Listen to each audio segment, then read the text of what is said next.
సంవత్సరాల తరబడి ఎన్ని మందులు వాడినా మీ మోకాల నొప్పులు తగ్గట్లేదా? ప్రాణ పెయిన్ క్లినిక్ లో అత్యాధునిక చికిత్స.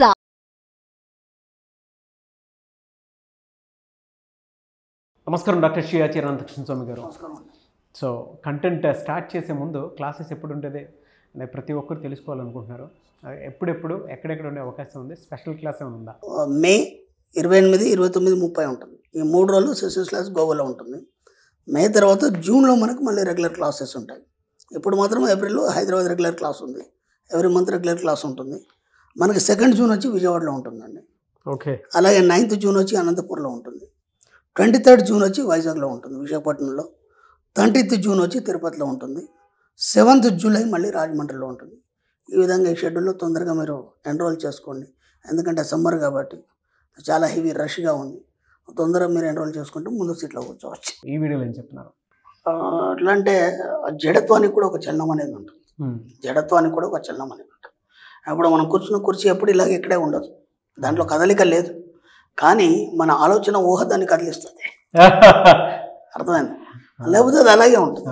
ప్రతిదానికి ఇక్కడ ఉన్న ప్రతి వస్తువుకు ఒక కదలిక ఉంది. అంటే జడత్వం అంటే వాటంతటా వాటి కదలేనివి కూడా ఒక ఆలోచన ద్వారా అవి కదులుతాయి. కూర్చున్న చోట డబ్బు ఎలా వస్తుంది అంటే మన ఆలోచనలని మనం ఎలా మారిస్తే జడత్వం నుంచి ఉండేటువంటి చలనం వైపు బయలుదేరినప్పుడు డబ్బు అనేది వస్తుంది. అదే విషయం చెప్పబోతున్నా. ఇక్కడ విచిత్రం ఏంటంటే ఒక అడవిలో ఉన్నటువంటి ఒక కొండ రాయిగా మారి అది శిలగా మారి ప్రజల్లోకి వచ్చేసి ఒక గుడిలో ఒక శిల్పంలాగా మారి అది పూజలు అనుకున్నాడు. అడవిలో బండరాయి అది, దానికి అసలు చలనమే లేదు కదా, దానికి ఒక జడత్వం కదా. జడత్వం కూడుకున్నట్లాంటిది మనుషుల మధ్యలోకి వచ్చి ఈరోజు పూజలు అందుకుంటుందంటే మీ లోపల చలనం ఎందుకు రావట్లేదు?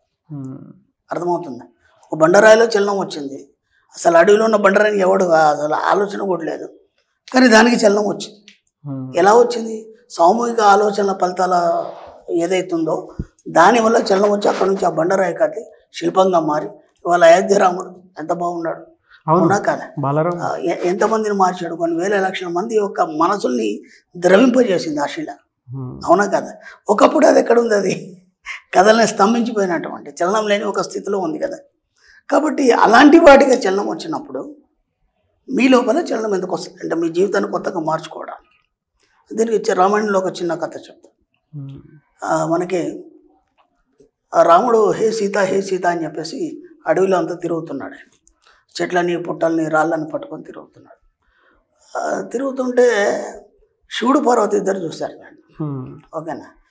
చూసిన తర్వాత పార్వతి ఉంది కదా, రాముడు అంత తెలివైన వాడు, అంత గొప్పోడు, అవన్నీ చెప్తావు కదా, ఆ రాళ్ళని పట్టుకొని ఆ చెట్లను పట్టుకొని నా సీత ఎక్కడ ఉందని అడిగితే అవేం చెప్తాయి, జడత్వం కూడుకున్నాయి కదా, అవునా కదా? అంటే అప్పుడు అంటాడు, అలా కాదు దేవి, నువ్వు ఒకసారి నీ దివ్య దృష్టితో చూడు, అప్పుడు నీకు అర్థమవుతుంది. అలాగా అని చెప్పేసి దివ్య దృష్టితో చూస్తే రాముడి కోసం ఎప్పటి నుంచో వేచి ఉన్నటువంటి ఋషులు మునులు ఆ యొక్క బండరాళ్ళ రూపంలో చెట్ల రూపంలో ఉన్నారు. ఎందుకంటే రాక్షసులు వాళ్ళ నివసిస్తారు కాబట్టి ఆ రూపంగా మారి ఉన్నారు అక్కడ. అప్పుడు ఒక్కొక్క బండ శిలని ఒక్కొక్క చెట్టుని అలా కౌలించుకొని అడుగుతున్నాడు, నా సీత ఎక్కడుంది, సీత అక్కడ. దీనికి ముందు పార్వతి ఒక ఛాలెంజ్ కట్టింది ఆయనతో, శివుడితోటి. ఒకవేళ రాముడు నిజంగా అలాంటి వాడు గొప్పవాడైతే నేను ఓడిపోయాను అనుకో, నేను రాను మళ్ళీ కైలాసానికి, నేను భూమి మీద స్థిరపడిపోతాను, ఓకేనా? ఒకవేళ కాదనుకో, అప్పుడు నువ్వెలా అంటాలా అని. లేదు, రాముడు గొప్పవాడు, మహా తెలివైన వాడు, నా మాట వినంటే ఏమేం చేస్తుంది. ఆయన దగ్గరికి వెళ్ళింది, రాముడి దగ్గరికి వెళ్ళేసి అచ్చు సీతలాగా వేషం వేసుకొని ఆయన ముందు ప్రత్యక్షమైంది. ప్రత్యక్షం కాగానే ఈయన సీత ముందర అక్కడ అమ్మవారు ఉంది కదా, ఆమె చూసి కూడా చూడండి పక్కకి వెళ్ళి మళ్ళీ రాళ్ళని కౌలించుకుంటున్నాడు, బండల్ని పట్టుకుంటున్నాడు. ఆయన ఆమెకు విసుకొచ్చి ఎదురుగుండా నిల్చొని, ఏమయ్యా నేను సీతని ముందున్నాను కదా, నువ్వేంటి ఇంత ముందర ఉండగా కూడా నువ్వు మళ్ళీ ఆ బండల్ని రాళ్ళని చెట్లని ఎందుకు పట్టుకుంటున్నావు అంటే, అప్పుడు అంటాడు ఆయన, తూ కబాయి మా అంటాడు. అంటే నువ్వు ఎప్పుడు వచ్చినావు అమ్మ అంటాడు. అనగానే అమ్మవారు స్థానం అయిపోతుంది. ఇక అంతే, అమ్మని గుర్తించాడు కదా, నిజంగా రాముడు గొప్పవాడని చెప్పేసి ఇక నేను కైలాసానికి రానని అక్కడనే స్థిరపడిపోతాడు, అక్కడనే ఆలయాన్ని ప్రదర్శిస్తాడు రాముడు. అంటే చెప్తున్నాను, మనకి ఎలా ఉంటుందంటే మన ఆలోచన ఒక బండరాయిలాగా మారి ఒక సోమరితనంతో ఒక లేజినెస్ అనేది మన యొక్క జీవితంలో కూడుకొని ఒక శిలలాగా ఒకే దగ్గర ఉండిపోయే వాళ్ళు చాలామంది ఉన్నారు. రెండోది ఏంటంటే తప్పు వాళ్ళది కూడా కాదు, సమాజ పరిస్థితులు, లేదంటే వాళ్ళు ఎన్నో ప్రయత్నాలు చేసి విసిగి వేసారిపోయి అలసిపోయి వాళ్ళు ఒక మేధావిలాగా వితండవాదిగా ప్రవర్తిస్తూ ఒక కుండ చిలువలాగా ఒకే దగ్గర ఉండిపోయే మనస్తత్వాలు కలిగి వాళ్ళు ఒక అడుగు కూడా ముందుకు వెళ్ళే స్థితిలో ఉన్నారు. అట్లా చాలామంది నేను చూశాను, నాకు తెలిసిన వాటికి చాలామందిని చూస్తున్నాను. వాళ్ళకి తెలివి లేదంటే మహా తెలివి కలది.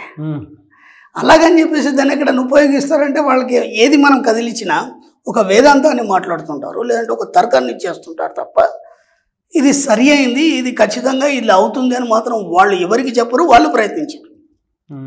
అట్లాంటి వాళ్ళ వల్ల మనకేం ఉపయోగం? అలాంటి వల్ల మనకేం ఉపయోగం? చాలామందిని చూస్తున్నాం, ఎంతో చూస్తున్నారు, వాళ్ళ లైఫ్ చూస్తున్నారు, కానీ ఒక స్థాయిలో ఎక్కడి దగ్గర ఒక చిన్న దెబ్బ తగిలి ఆగిపోవడం అనేది బాగా.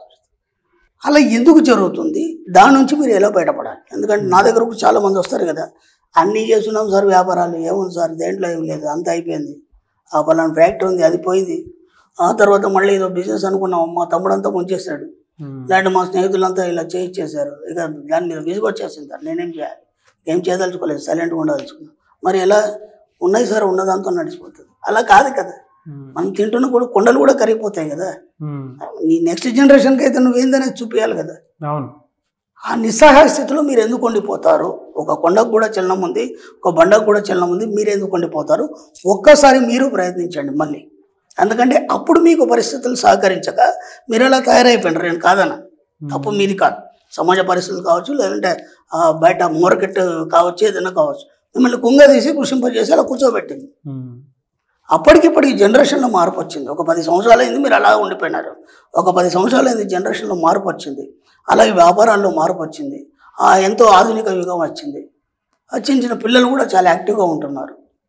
మీరెందుకు బయటికి రారు? ఒక్కసారి ప్రయత్నం చేయండి మళ్ళీ. అంటే ఈ యుగంతో సమానంగా వేగంగా మీరు నడవడానికి ఒక్కసారి ఒక అడిగేయండి, ఆటోమేటిక్గా మళ్ళీ మీరు సమాజంలో పూజలు అందుకుంటారు. అలాగే యూత్ కూడా చాలామంది, యూత్ విషయానికి వస్తే కూడా వాళ్ళంటే పాపం ఆ వయసు ఎక్కువ ఉంది, అనుభవం ద్వారా వాళ్ళ యొక్క జీవితంలో అలా అయిపోయింది. యూత్కి ఏమొచ్చింది?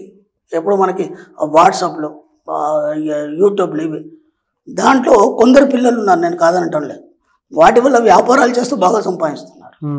ఇంకా కొందరు ఉన్నారు దానికి వ్యసనంగా మారిపోయినారు. వ్యసనంగా మారిపోయి వాళ్ళు కూడా ఇలాగే ఒక రాయిలాగా ఒక మొద్దుబారిపోయి ఒక రూమ్లోనే ఎప్పుడు ఉండడం, ఆ తల్లిదండ్రులతో ఎప్పుడు కూడా తిట్టించుకోవడం, అంటే వాళ్ళ లోపల చలనం లేకుండా అయిపోయింది.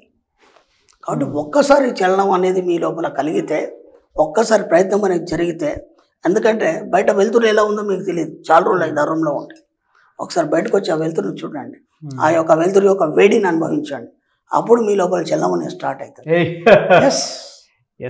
అంటే మీరు ప్రయత్నించమంటుకు మట్టుకు ఏది జరగదు. మీరు ఒకసారి బయటికి రండి, ఆ వెలుతురుని చూడండి, ఆ వేడి స్పర్శను అనుభవించండి, అప్పుడు మీ ఒళ్ళు పులకరిస్తుంది. ఒళ్ళు పులకరించినప్పుడు ఏదో కొత్తదనాన్ని ఆశిస్తుంది మీ మనసు, అప్పుడు కొత్తగా ఏదో చేయాలనే ఆలోచనలు వస్తాయి. అలా మెల్లిమెల్లిగా ఒక్కసారి బయటకు వచ్చే ప్రయత్నం చేయండి, కొత్తదనాన్ని అందుకోండి. ఏమి కాదు, ఒక్కసారి ఓడిపోయినంత మాత్రాన మీ జీవితం ఆగిపోదు. ఆ తర్వాత ఎన్నో విజయాలు మనం సొంతం అవుతాయి. చాలామంది అంత అయిపోయింది అనుకున్న తర్వాత జీవితాలు మళ్ళీ స్టార్ట్ అయినాయి. కాబట్టి మీ జీవితం కూడా మళ్ళీ స్టార్ట్ అయ్యేది. ఒక్కసారి బయటికి రండి, ఈ జనస్రవంతిలో కలిసిపోయి చక్కగా మళ్ళీ బాగా సంపాదించండి, బాగా వ్యాపారాలు చేయండి, ఎప్పుడున్న పరిజ్ఞానాన్ని పరిపుచ్చుకొని బ్రహ్మాండంగా సక్సెస్ని సాధించండి. మేమే sir, thank you so much doctor Shri Chirantakrishna Swamy garu. Thank you. Suman టీవీలో మీ పర్సనల్ అండ్ బిజినెస్ ప్రమోషన్స్ కోసం కింది నెంబర్కి కాంటాక్ట్ చేయండి.